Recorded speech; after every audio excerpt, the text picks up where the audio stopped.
Sir मेरा idea रहेगा schedule caste के लिए। सर जैसे आज के टाइम में शेड्यूल कास्ट को इतनी रिलीफ दी जाती है, वो पहले के टाइम में दी गई थी, वो 10 साल के लिए दी गई थी सिर्फ, और वो भी इसलिए था क्योंकि वो फाइनेंशियली इतने स्टेबल नहीं थे और उन्हें एजुकेशन की ज़्यादा प्रमोट नहीं करा जाता था।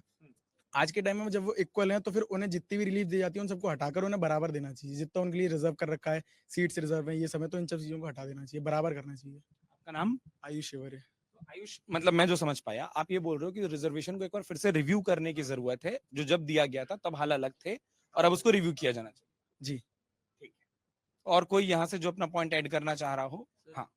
रिजर्वेशन अब हमारे को अपनी इनकम के बेसिस पे देना चाहिए। जैसे अब नॉर्मली देख सकते हो आप, जनरल कास्ट के भी हैं, वो भी अब इनकम के बेसिस में बहुत लो हैं, और शेड्यूल कास्ट से अब कुछ इनकम के बेसिस में बहुत ज्यादा हाई हैं। तो अब आप शेड्यूल कास्ट के लोगों को दे रहे हो, तो वो इनकम के बेसिस पे तो हाई है ना। जो नॉर्मल है उसको नहीं मिल रहा, और जो नहीं अफोर्ड कर सकता है अच्छी खासी स्टडी, वो सब फीस वगैरह, तो उसके बेसिस पे हमें देना चाहिए।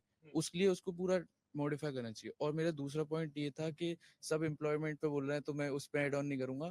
मैं एग्रीकल्चर में हमारी गवर्नमेंट कभी कुछ नहीं कर रही है एग्रीकल्चर के लिए, क्योंकि मेरा बैकग्राउंड वो है, तो इसलिए एग्रीकल्चर में कभी भी कुछ नहीं हुआ। मतलब डाल देंगे कुछ स्कीम, 6,000 रुपए में आपका कुछ नहीं होता, आपका भी कुछ नहीं होगा, मेरा भी कुछ नहीं होगा।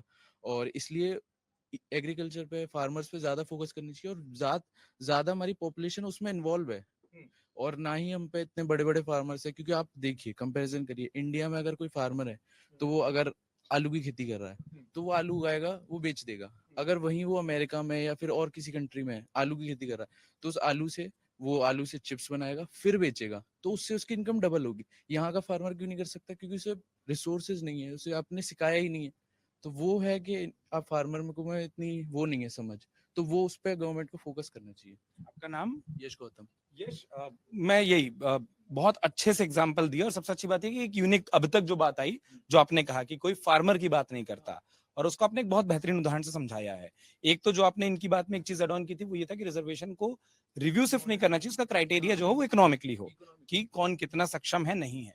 लेकिन अगर इस बात को जो आपने कहा कि फार्मर के लिए सरकार हेल्प करे या उधर ध्यान दे, ध्यान क्या दे, मतलब क्या चीज है जो करे?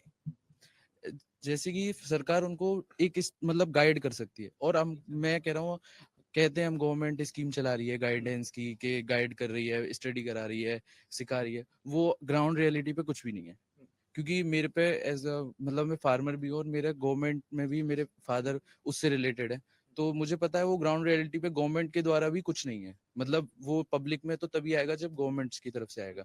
ये है वो ग्राउंड रियलिटी पे फार्मर्स को इतनी अवेयरनेस नहीं है। उनसे अगर मैं जाके बोलूँ कि आपको इस आलू से आप ये चीजें कर सकते हो, अरे बेटा हमें कौन कराएगा, हमें इतना पता ही नहीं है, हम कहाँ उसे बेचेंगे।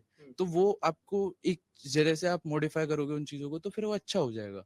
अगर आप ये वीडियो YouTube पर देख रहे हैं तो हमारे चैनल को सब्सक्राइब करें और बेल आइकन को दबाना ना भूलें। अगर आप Facebook पर ये वीडियो देख रहे हैं तो हमारे पेज को लाइक करें।